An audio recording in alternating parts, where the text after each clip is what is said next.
Smog Rocket.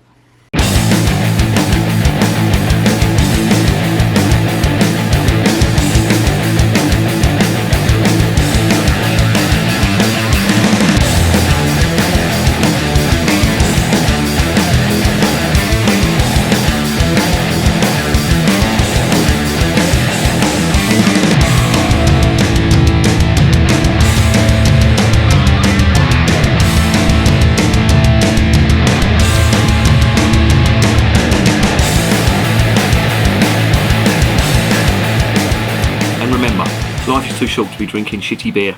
Welcome to another edition of Bands, Bikes and Booze Reviews.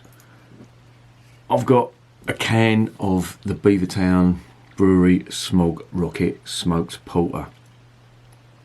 Beavertown are based in Tottenham, my own hometown, my old hometown even, and I've not had a bad beer from them yet. They tend to get everything right when it comes to beer, and they're quite big. They're a craft brewery, yeah, but they've broken into the supermarket market of craft beer, and some of their stuff is available in the big supermarkets, which I think is great. And there's reviews on my channel of all their other stuff. The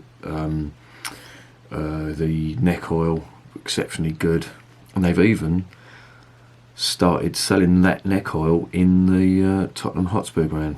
I'll forgive them for that though. Yeah, they're massive Spurs fans, but when it comes to beer, I don't really care what football allegiances are. This is a smoked porter.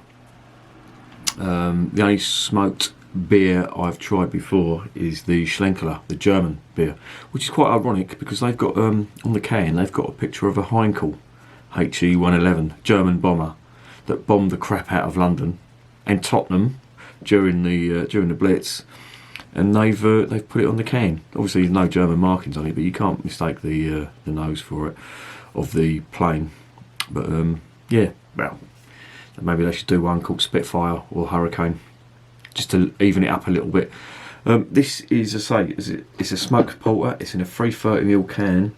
I got that from Beers of Europe because they don't sell this.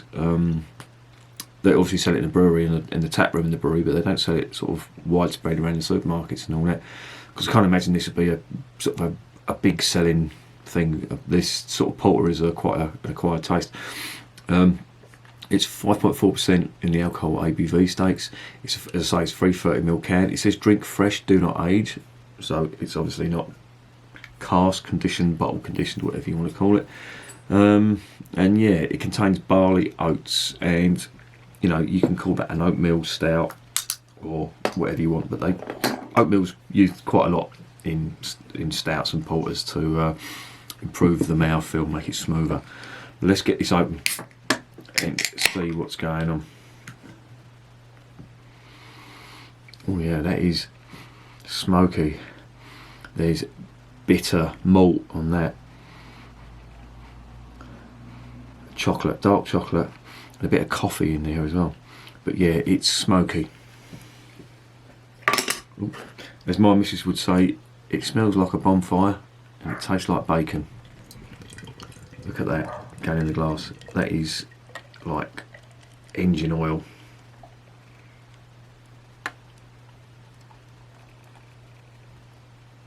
Hence the dark colour of the can. I really like the can. That is good, even if it's got a German bomber on the front. There's the spiel on the back. Top of the can. It's got the sell by date and the date it was canned, which I think is a really good idea. So you know exactly how old your beer is. Not many breweries do that, but Beavertown do it, so hats off to them. Here it is in the glass. Looks like a typical porter. Head is virtually non-existent. There's like a half finger head in that. This is cold, by the way. It's come out of the fridge. Let's get it down the hatch and see what's going on. Oh, hang on.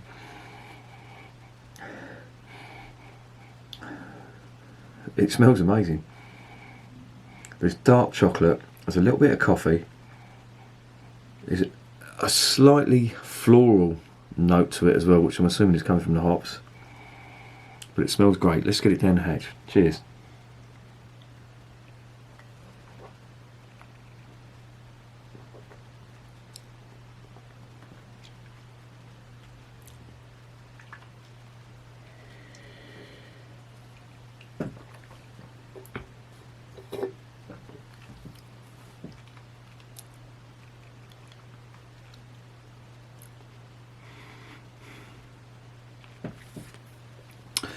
Wow.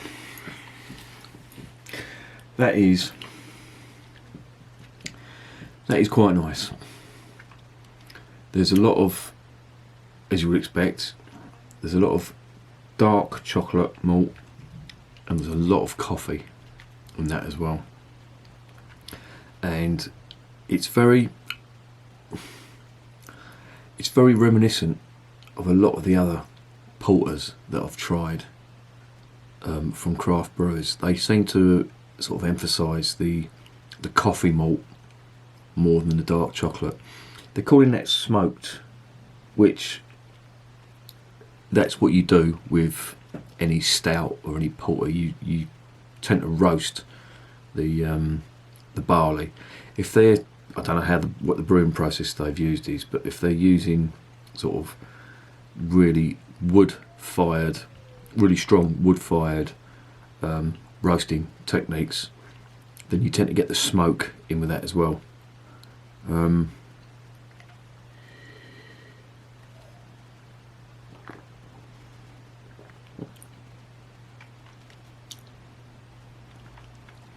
It's not bad. It's not full-bodied, so it's quite drinkable. It's got a reasonably bitter smoky malt aftertaste, and there's coffee on the back end of that too. So it's basically what you'd expect from a porter. It doesn't stand out as being amazing. I've had, is it the Magic Rock porter? That was amazing. That was a standout porter for me. This, they've used the oats for the mouthfeel on it, and it's not a bad mouthfeel, to be fair. Comparing it with the Magic Rock one, that was just so smooth. It was a milk stout. They used lactose in that, which I think is a better option. Whether that works with the smokiness is another thing, but this isn't bad. I can actually smell the hops in this, which is unusual for me, because when I get, these porters and stouts, you can the malts just overtake everything. But I can actually smell the hops in this.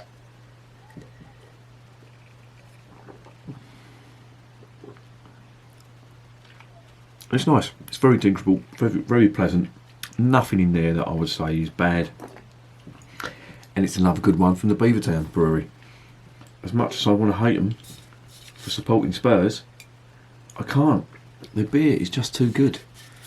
Yeah,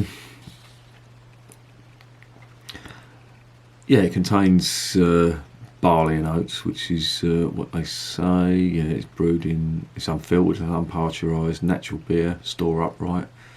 Yeah, usual fare. I really like it.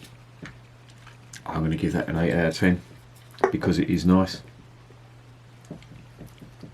And believe me, if you're going to brew a porter, it has to be good, because bad porters really do taste bad, and I've tasted some bad ones. I'm not going to name names here, but there are some bad ones out there.